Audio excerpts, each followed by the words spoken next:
सिर्फ और सिर्फ टिकटों का ब्लैक कर रखा है और जबरदस्त तरीके से टिकट बहुत महंगे करके इवेंट चला रहे हैं ये लोग। Tickets worth 3,500 rupees were selling for more than 3 lakh rupees. फिर इंस्टाग्राम पे एक post, best night of my life, fake fans. Yeah, of course. I mean, Coldplay stuff. चल कोल्डप्ले के 2 मेंबर का नाम बता। यार ये क्या पूछते हैं यार लोग मिलते हैं। लड़की को प्रेस करने के लिए याद किया था, भूल गया। Chris Brown.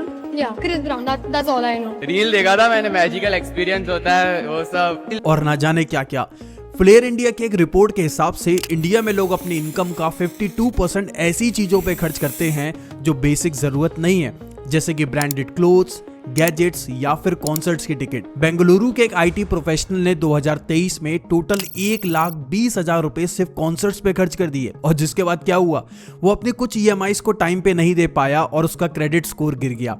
और ये सिर्फ एक इंसान की कहानी नहीं है, इंडिया के अंदर एक कल्चर डेवलप होता जा रहा है जो लोगों को इसकी एडिक्शन बना रहा है। तो आज की इस वीडियो में जानने की कोशिश करते हैं कि आखिर इस कॉन्सर्ट कल्चर की शुरुआत इंडिया में हुई कहां से, और क्यों आज लोग हजारों की टिकट्स के लिए लाखों रुपए तक खर्च करने के लिए तैयार हैं, और सबसे इंपॉर्टेंट, इससे एक आम इंसान की लाइफ पे क्या फर्क पड़ रहा है।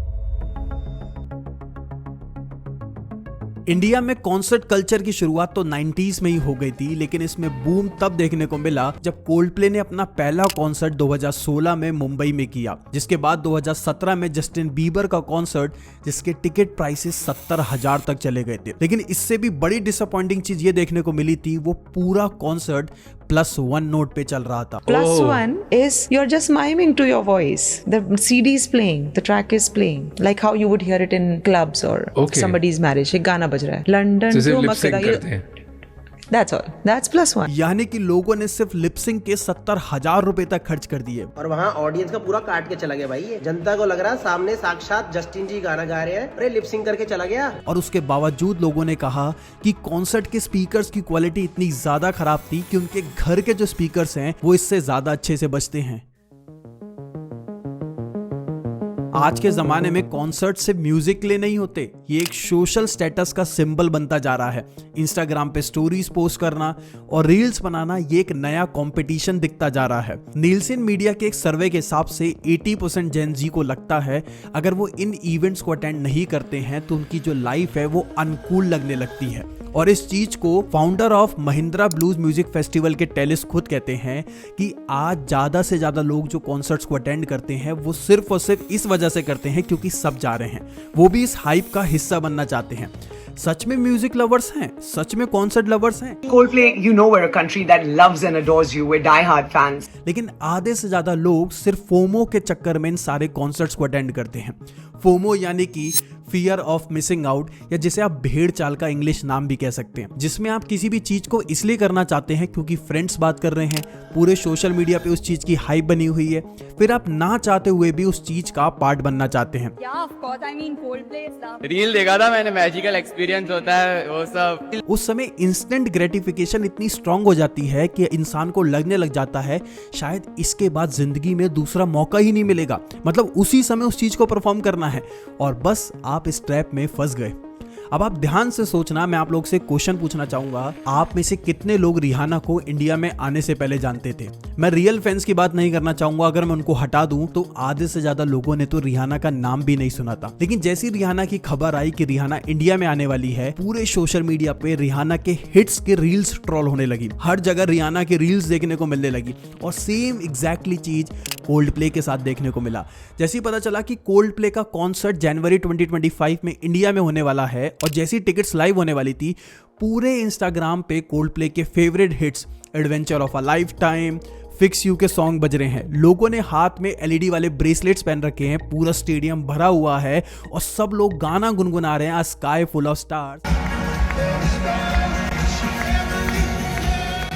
ये हाइप इतनी ज्यादा क्रिएट कर दी जाती है कि इंसान को लगने लगता है ना चाहते हुए भी, यार कुछ तो खास होगा, मैं क्यों इस चीज का पार्ट नहीं हूं, तो मुझे भी इस चीज को अटेंड करना है। ये एक पर्सनल प्रेशर नहीं है, इस हाइप को इस तरीके से क्रिएट कर दिया जाता है इन सोशल मीडिया इन्फ्लुएंसर्स के द्वारा कि इंसान इस ट्रैप में ना चाहते हुए फंस ही जाता है, और बची कुची कसर कोई एजेंसीज ब्लैक मार्केटिंग करके पूरी कर देती हैं।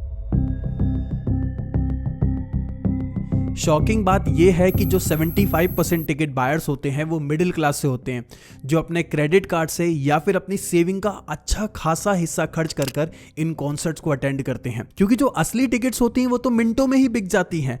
उसके बाद शुरू होता है रियल गेम टिकट स्कैल्पिंग का। वैसे तो भारत के अंदर ये टिकट स्कैल्पिंग तो इलीगल है, लेकिन ये खुले आम देखने को मिलता है। सिर्फ और सिर्फ टिकटों का ब्लैक कर रखा है और जबरदस्त तरीके से टिकट बहुत महंगे करके इवेंट चला रहे हैं ये लोग। दो दिन में इतना बिजनेस लेके जाएंगे आप सोच नहीं सकते। मैंने कॉन्सर्ट देखना आया था, मेरे पास टिकट्स नहीं थी, मैंने किसी से ली, उसने मुझे फेक टिकट दे दी भाई, और उन्होंने मेरे से बहुत चार्ज करे हैं पैसे। मैं आप लोगों को बताना चाहूँगा, एक डिजिटल क्रिएटर है सिमोन, वो बताती हैं कि जैसी कोल्डप्ले की कॉन्सर्ट्स की टिकट लाइव होने वाली थी वो 3 घंटे से बैठी रही। उन्होंने 5 डिवाइसेस से लॉगिन कर रखा था और वो जैसी टिकट बुक करने वाली थी उससे पहले थर्ड पार्टी एजेंसी जैसे कि वाया गोगो पे वो सारी कोल्डप्ले के कॉन्सर्ट्स की टिकट 5 टाइम्स ज़्यादा प्राइस पे देखने को मिल गई थी। Before the tickets even sold out on Book My Show, Viagogo was already selling them at 5x the price. So my question is, how did they manage to get these thousands of tickets to sell at 5x the price, 4x the price, and all these absolutely absurd prices?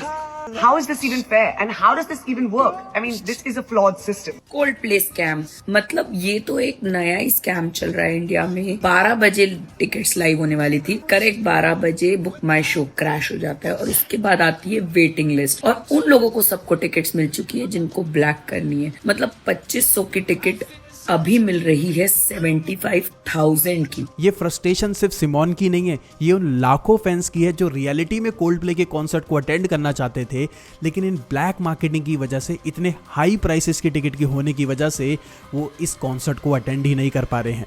क्योंकि demand इतनी ज़्यादा access हो चुकी है कि मिनटों में ही सारी टिकट सोल्ड आउट हो गई, और उसके बाद ये थर्ड पार्टी एजेंसीज के पास अचानक से टिकट अवेलेबल हैं और ये 50,000, 70,000, 3 लाख और इवन 10 लाख तक की टिकट को बेचा जा रहा है। अभी रिसेंटली मुंबई के एक चूना भट्टी में 18 साल के लड़के ने अपने फ्रेंड्स के साथ मिलकर कोल्डप्ले के कॉन्सर्ट्स की टिकट सेम डे पे बुक करी, और जब टिकट्स खत्म हो गई तो उसको लगा ये जो थर्ड पार्टी एप्स हैं, ये जो थर्ड पार्टी एजेंसीज हैं, यहाँ पे भी सेम टिकट देखने को मिलेगी। उन्होंने टिकट्स को 2,20,000 रुपए की बुक करी और 24 घंटे के अंदर पता चलता है ये सारी की सारी टिकट्स फेक हैं। सेम डोमेन से बुक माई शो का जैसा एक डोमेन बनाया गया जिससे मेल पे सारी टिकट्स तुरंत ही आ गई, और लेकिन बाद में पता चला वो पूरा डोमेन ही नकली था। ग्राफिक डिजाइनर ड्वेन दियास बताते हैं कि वो लकी हैं जिन्हें कोल्डप्ले के कॉन्सर्ट्स की टिकट फाइनली मिल गई। उन्होंने बताया कि उन्होंने 4 टिकट्स को खरीदा और एक टिकट की कीमत 6,450 थी, मतलब 25-26 हज़ार रुपए की उन्होंने टिकट खरीदी। और जैसे ही लोगों को पता चला कि उनके पास टिकट्स हैं, लोग उन्हें अप्रोच कर रहे हैं, उन्हें 60,000 रुपए तक एक टिकट के बदले देने को तैयार हैं। और उन्होंने बताया कि वो अगर चाहते तो वो अपकमिंग जो कोल्डप्ले का कॉन्सर्ट है जो साउथ कोरिया में होने वाला है उसे अटेंड भी कर लेते उस पैसे से। ट्रैवलिंग एक्सपेंस भी मीट हो जाता, उनका रहने का खर्चा भी मीट हो जाता और एक नई कंट्री को एक्सपीरियंस करने का मौका मिल जाता।